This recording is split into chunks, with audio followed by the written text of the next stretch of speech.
Bom, vamos dar continuidade ao estudo dos princípios do direito penal, né? E dando continuidade aí, vamos trabalhar com outro princípio relacionado com o fato do agente, ou seja, um princípio afeto ao fato e não ao agente em si. Bom, vamos trabalhar então com o princípio da lesividade, também chamado de princípio da ofensividade. Então, lesividade ou ofensividade é a mesma coisa. Veja, pelo princípio da lesividade ou da ofensividade, para que haja uma infração penal, para que haja, portanto, um crime, né, ou uma contravenção penal, é necessário que a conduta do agente seja capaz, seja apto a lesionar ou ofender, ou pelo menos colocar em perigo um bem jurídico penalmente tutelado. Então, para que haja infração penal, pelo princípio da lesividade ou ofensividade, é necessário que o comportamento do agente seja apto, seja capaz de lesionar ou, ao menos, colocar em perigo um bem jurídico penalmente tutelado.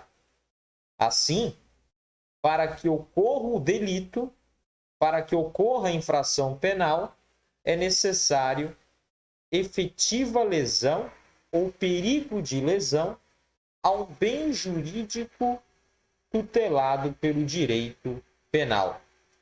E o que vem a ser bem jurídico? Veja, bem é tudo aquilo que satisfaz as necessidades da pessoa. E é um bem jurídico quando, além de satisfazer a necessidade da pessoa, ele tem relevância para o direito. Isso é o conceito de bem jurídico em termos amplos, né? Agora, quando a gente traz isso para o direito penal, e a gente trabalha com o bem jurídico penal, obviamente que esse bem jurídico ele acaba tendo um âmbito de abrangência mais restrito. Nós podemos aproveitar esse conceito. O bem jurídico é aquilo que que satisfaz, né, que é útil ao ser humano, né, que atende às necessidades do homem e tem relevância para o direito. Isso é bem jurídico. Mas o bem jurídico, para ser penal, ele tem que ser necessário para o homem, ter relevância para o direito penal. O bem jurídico penal, portanto, ele é mais restrito, visto que só são bens jurídicos penais aquilo que for útil para o ser humano e que é valorado positivamente pelo legislador como merecedor de tutela penal. Obviamente, o legislador deverá proteger os bens jurídicos previstos na Constituição de 88, mas não todos, somente aqueles bens jurídicos mais relevantes para a sociedade. E desde que fique constatado que os demais ramos do direito não foram capazes de protegê-los satisfatoriamente, proteger esses bens jurídicos satisfatoriamente.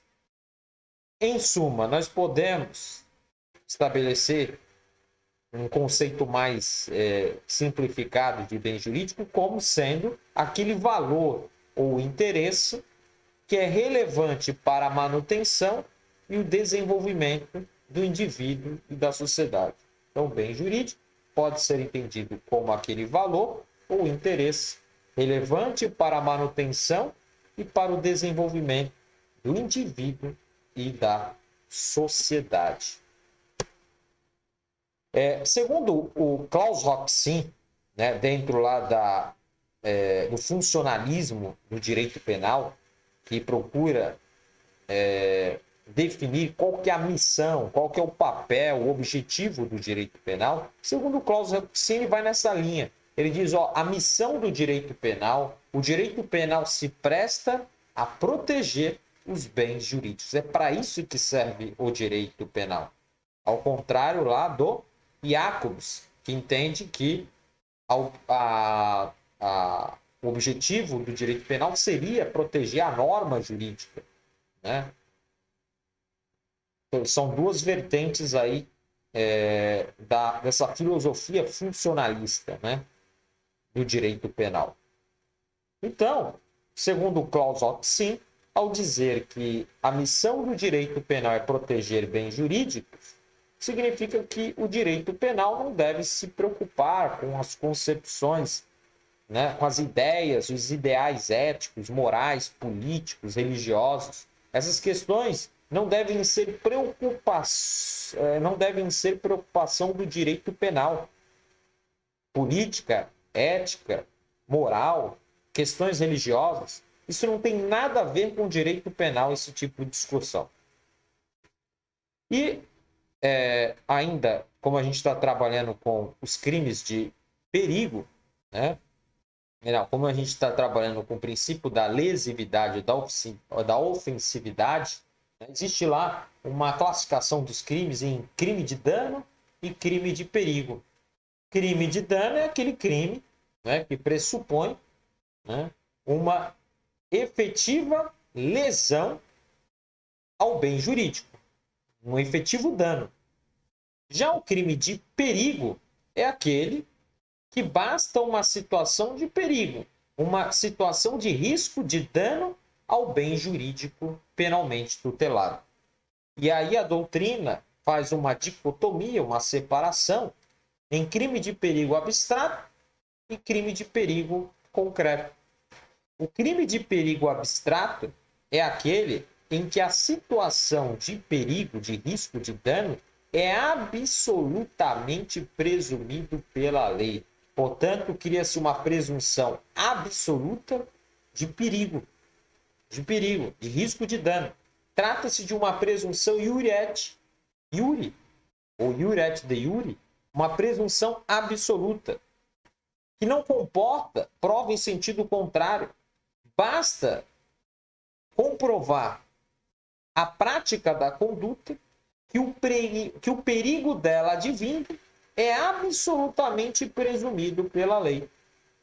Como é que está esse tratamento dos crimes de perigo abstrato? Até 2005, o Supremo Tribunal Federal admitia os crimes de perigo abstrato. Só que depois de 2005, né, começou a ser discutido no Supremo Tribunal Federal a questão envolvendo porte de arma desmuniciado. Imagina o cara que está na rua e é pego, né, portando uma arma, né, só que sem munição nenhuma. Veja, um cara que está com uma arma desmuniciada,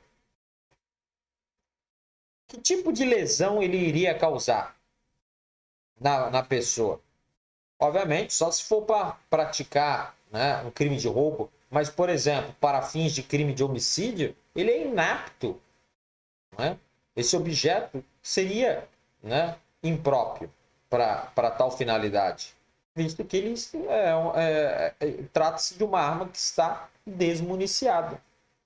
Então, por conta da discussão no Supremo envolvendo, né, o porte de arma desmuniciada, se seria ou não considerado como um crime, a partir de 2005 o Supremo entendeu, os crimes de perigo abstrato não foram recepcionados pela Constituição, porque a situação de perigo tem que ser concreta.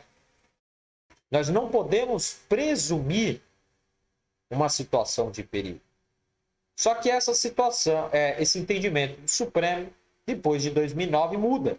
O Supremo passa a enfrentar a questão, né, da lei de drogas, que é justamente um crime de perigo abstrato. E como não punir, né, o traficante, por exemplo? Então veja que, a partir de 2009, o Supremo Tribunal Federal passou a admitir, obviamente, de maneira excepcional, em casos excepcionais, o crime de perigo abstrato. É o que ocorre, por exemplo, com a lei de drogas. E trata-se de crime contra a saúde pública. A situação de perigo não precisa ser demonstrada.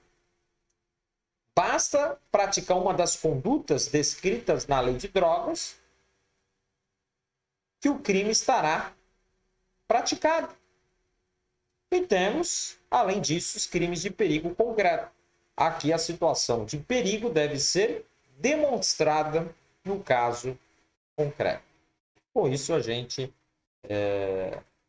acaba aqui com a questão desse princípio, né? A gente trabalha aí, finaliza o estudo do princípio da lesividade ou da ofensividade.